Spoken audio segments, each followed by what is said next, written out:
தூத்துக்குடி மாவட்டம் ஆத்தூரை அடுத்துள்ள குச்சிக்காடு பகுதியில் வெள்ளம் சூழ்ந்த வீடுகளில் தவித்து வருபவர்களுக்கு பிஸ்கெட் உள்ளிட்ட அத்தியாவசிய பொருட்களை தமிழக பேரிடர் மீட்புக் குழுவினர் வீடு வீடாக சென்று விநியோகித்தனர். அந்த காட்சிகளை நாம் பார்த்துக் கொண்டிருக்கிறோம்.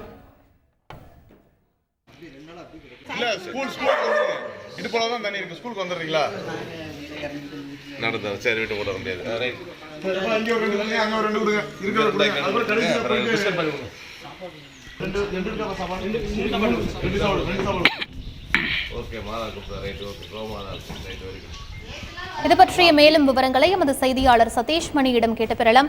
வணக்கம் சதீஷ் மணி, என்னென்ன பொருட்கள் அவர்களுக்கு விநியோகிக்கப்பட்டு வருகின்றன? அந்த பகுதியில் நீர் வடிவதற்கான வாய்ப்புகள் இருக்கா? என்ன நிலவரம் அங்கு?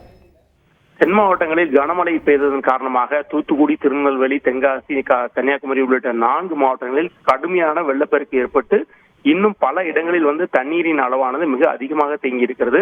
முக்கியமாக ஸ்ரீவைகுண்டம், அதனை சுற்றியுள்ள ஆத்தூர், ஏரல், கோட்டக்காடு உள்ளிட்ட பகுதிகளில் இன்னுமே பல இடங்களுக்கு ஒரு செல்ல முடியாத ஒரு சூழ்நிலை காணப்படுகிறது.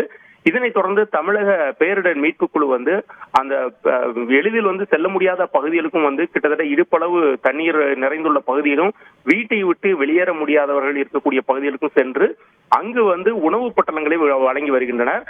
தமிழக பேரிடர் மீட்பு குழுவினுடைய டிஎஸ்பி முத்துக்குமார் தலைமையில அந்த டீம் ஒவ்வொரு வீடு வீடா சென்று இடுப்பளவு நீரில் நடந்தே சென்று அங்கு ஒவ்வொரு வீட்டுல உங்களுக்கு உணவு இருக்கிறதா அல்லது உடனடியாக நீங்கள் நிவாரண முகாமுக்கு வருகிறீர்களா என்று வீடு வீடாக கேட்டுக்கொண்டு சென்று அங்கு உணவு பொட்டலங்களை விநியோகிக்கக்கூடிய காட்சிகள் தான் தற்போது பார்த்திருக்கிறீர்கள்.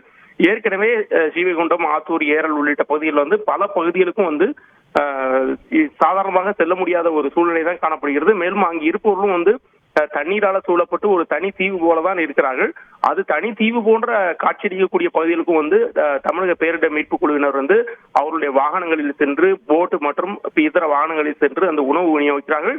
அதே போல அந்த சிக்கியுள்ளவர்களையும் பாதுகாப்பாக மீட்டு நிவாரண முகாம்களில் தங்க வைக்கும் அந்த பணிகளையும் தமிழக பேரிடர் மீட்பு குழுவினர் மேற்கொண்டு வருகிறார்கள். அதில் ஒரு பகுதியாக குச்சிக்காடு பகுதிகளில் வீட்டில் வெள்ளம் சூழ்ந்த வீடுகளில் நேரடியாக தண்ணீர் வெள்ள நீரில் நடந்து சென்று உணவு விநியோகிக்கும் அந்த காட்சியை தான் தற்போது நீங்கள் பார்த்துக் கொண்டிருக்கிறீர்கள். விவரங்களுக்கு நன்றி சதீஷ். செய்திகளை உடனுக்குடன் தெரிந்து கொள்ள உடனே சப்ஸ்கிரைப் பண்ணுங்க.